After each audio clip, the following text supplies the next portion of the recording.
Pakistani military strategists rely on its nuclear arsenal as a main countermeasure against possible Indian aggression. On October 19th, the Foreign Secretary of Pakistan, Aizaz Chowdhury, officially confirmed that Islamabad has plans to use low-yield nuclear weapons to impede advancing Indian troops in the case of a military conflict. Pakistan's attitude is a response to a new Indian military doctrine named Cold Start. New Delhi denies the existence of Cold Start as a concept, attributing the terminology to off-the-cuff remarks made by Indian officers. Nonetheless, India has been implementing a strategy that has greatly alarmed Pakistan, driving Islamabad to invest in tactical nuclear weapons and to alter its own nuclear posture. Indeed, it's nothing new in a new Indian military doctrine. New Delhi started to develop it after the conflict between countries in 2011. After the December 13, 2001 attack on the Indian Parliament building in New Delhi by suspected Kashmiri militants, India launched Operation Parakram, which failed. It took India's strike corps nearly 3 weeks to reach the Pakistani border, by which time Pakistan had effectively mobilized its own defenses. At the very same time, international pressure on India became acute, and India was pushed to abandon the plans of intervention. Subsequently, the Indian military has adopted a far more proactive strategy, relying on immediate offensive operations against Pakistan. The offensive will be spearheaded by 8 cohesive operational maneuver groups with significant artillery and immediate air support. They are deployed close to the Pakistani border at a higher level of readiness and able to launch operations within 96 hours.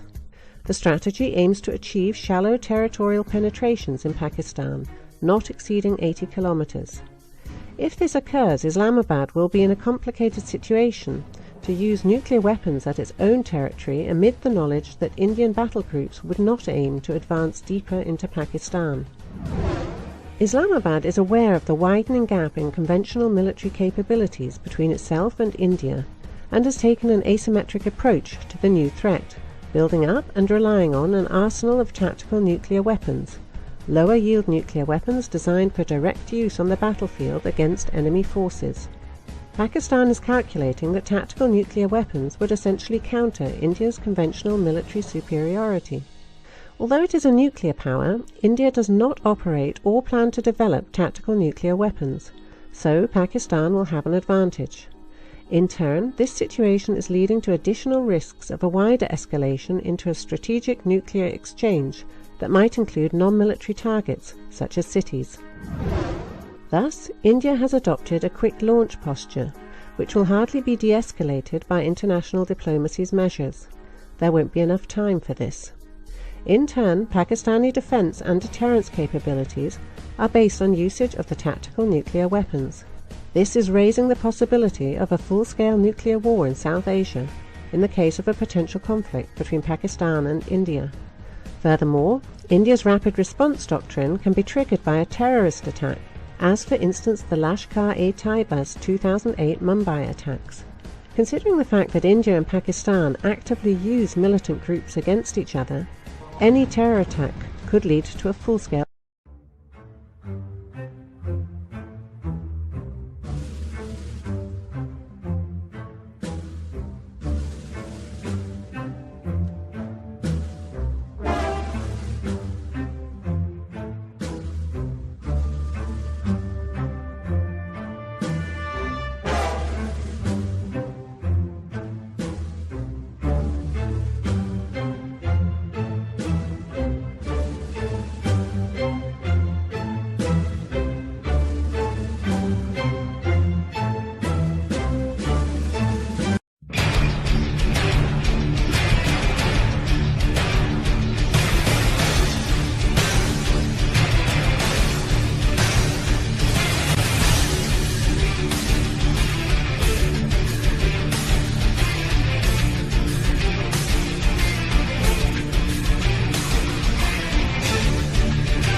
विजयी होंगे जो ये कहेंगे हम अपने राष्ट्र के लिए उसके लिए सब कुछ लुटाने के लिए तैयार हैं। होता है न्यूक्लियर वार तो होने दो, पाकिस्तान ये सोचता है कि उसमें ये विल पावर है कि वो कहेगा कि अगर हमारे को हम सेल्फ डिस्ट्रक्शन मोड में है, हम तो हैं ही फिदाइन, तो हमारा पूरा देश फिदाइन हो जाएगा, हम तो न्यूक्लियर वार के लिए तैयार हैं। अगर इंडिया कन्वेंशनल वार या इससे बाहर की हमारे को रिटेलिएट करता है, अगर हिंदुस्तान ये मन बना ले कि ये भी एक ब्लफ है, पाकिस्तान किसी भी न्यूक्लियर वॉर में के बाद पाकिस्तान राष्ट्र नहीं रहेगा, भारत फिर भी रहेगा। अगर कुछ नुकसान हुआ भी तो जितने बचेंगे वो फिर भी इतने काफी होंगे कि दुनिया के ऊपर में अपनी उसको ले जा सकते हैं। एक बार दिल बनाने की बात है। नेपोलियन कहा करता था, आफ्टर मी द डेल्यूज, लड़ाई चाहे तलवार की हो चाहे न्यूक्लियर की, आपके हिसाब से एक ही मरता है एक आदमी अपनी जिंदगी।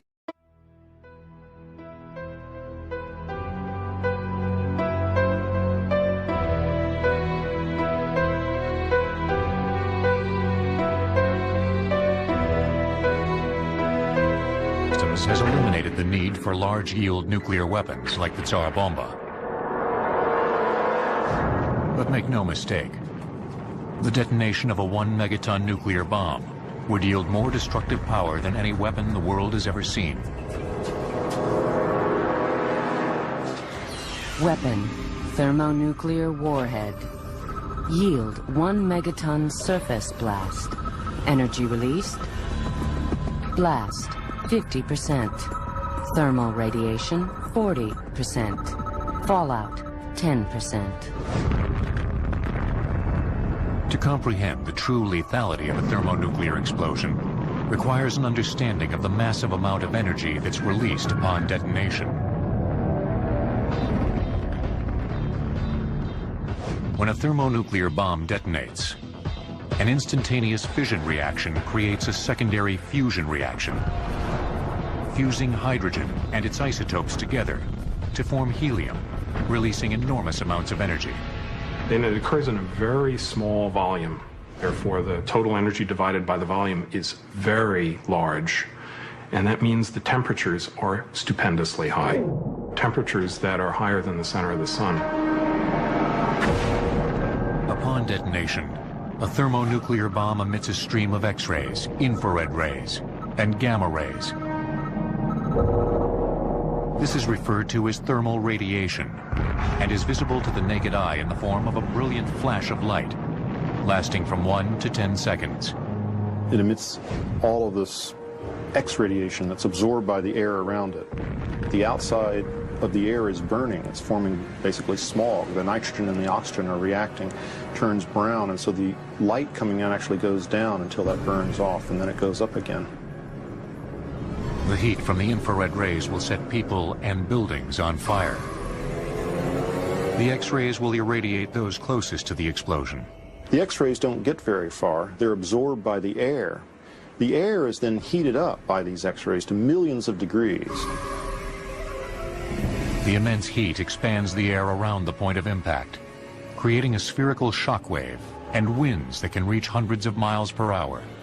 And if it were a humid day, you would be able to see that shock wave running along the ground and through the air, because it would cause instant condensation of moisture in the atmosphere, and you'd see sort of a white ghost of a shock wave traveling through the air.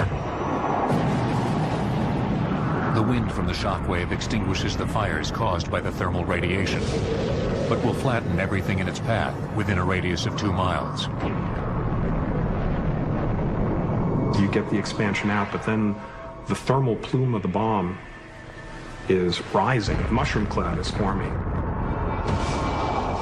And so you'll get a counterflow, which when air flows up, it sucks things in, and so you get a reversal of the flow as things flow back toward the detonation center and rise.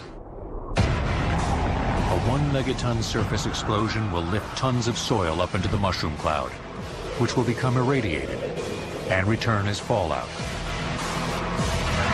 The heaviest fallout particles will rain down closest to ground zero. People exposed to this fallout will die in a matter of hours from acute radiation sickness.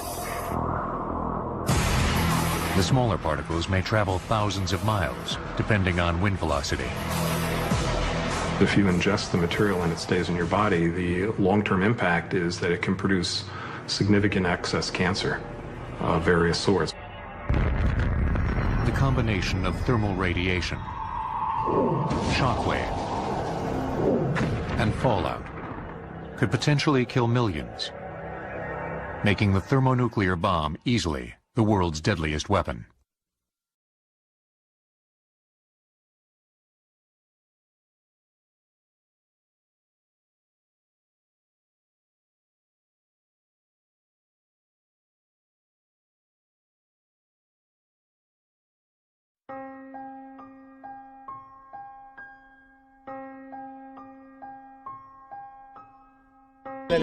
ਅੱਜ ਫੈਸਲੇ ਤਾਂ ਇਹੀ ਹੈ ਕਿ ਸਭ ਤੋਂ ਪਹਿਲਾ ਫੈਸਲਾ ਇਹ ਹੈ ਕਿ ਸੰਤ ਜਰਨੈਲ ਸਿੰਘ ਭਿੰਡਰਾਂਵਾਲੇ ਨੂੰ ਹਿੰਦੁਸਤਾਨ ਦੀ ਕਾਂਗਰਸ ਬੀਜੇਪੀ ਆਰਐਸਐਸ ਨੇ ਸਾਰਿਆਂ ਨੇ ਰਲ ਕੇ ਸ਼ਹੀਦ ਕਰ ਦਿੱਤਾ।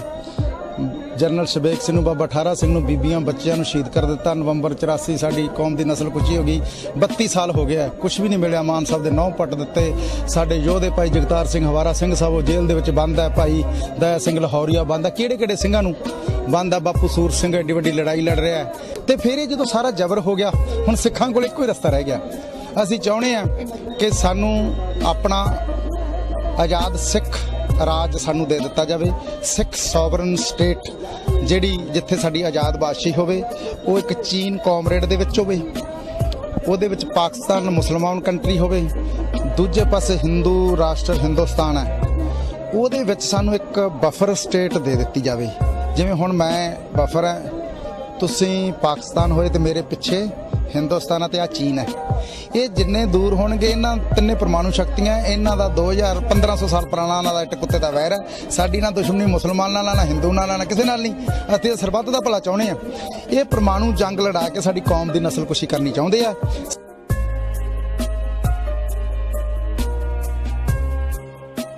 ਸਾਡੇ ਜਿਹੜੇ ਪੰਜਾਬੀ ਬੋਲਦੇ ਜਿਹੜੇ ਸਾਡੇ ਨਾਲ ਆਉਂਦੇ ਆ, ਕੱਛ ਹੈ ਸਾਡੇ ਤੇ ਸਾਡਾ ਰਾਜਸਥਾਨ ਹੈ, ਸਾਡਾ ਹਿਮਾਚਲ ਹੈ, ਸਾਡਾ ਚੰਡੀਗੜ੍ਹ ਹੈ, ਸਾਡਾ ਹਰਿਆਣਾ ਹੈ, ਸਾਡਾ JNK ਹੈ, ਸਾਡਾ ਲੇਹ ਲਦਾਖ ਹੈ ਤੇ ਪੰਜਾਬ ਹੈ।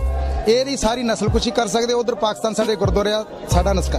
ਤੇ ਜਿਹੜਾ ਪਰਮਾਣੂ ਬੰਬ ਆ ਉਹਦੇ ਤੇ ਕੁਝ ਨਹੀਂ ਲਿਖਿਆ ਵੀ ਜਿਹੜੇ ਕਾਮਰੇਡਾਂ ਦਾ ਬੰਬ ਆ ਪਰਮਾਣੂ, ਉਹਦੇ ਤੇ ਇਹ ਲਿਖਿਆ ਹੋਵੇ ਵੀ ਜੇ ਇਹ ਬੰਬ ਚੱਲੂਗਾ ਸਾਡੇ ਕਾਮਰੇਡ ਵੱਜ ਜਾਣਗੇ, ਬਾਕੀ ਸਾਰੇ ਹਿੰਦੂ ਸਾਰੇ ਮਰ ਜਾਣਗੇ। ਨਾ ਹਿੰਦੂ ਰਾਸ਼ਟਰ ਦੇ ਜਿਹੜੇ ਹਿੰਦੁਸਤਾਨ ਕੋਲੇ ਬੰਬ ਤੇ ਇਹ ਲਿਖਿਆ ਕਿ ਭਾਈ ਜਿਹੜੇ ਸਾਰੇ ਹਿੰਦੂ ਵੀਰ ਇਕੱਲੇ ਵੱਜ ਜਾਣਗੇ, ਬਾਕੀ ਸਾਰੇ ਮਰ ਜਾਣਗੇ ਸਿੱਖ।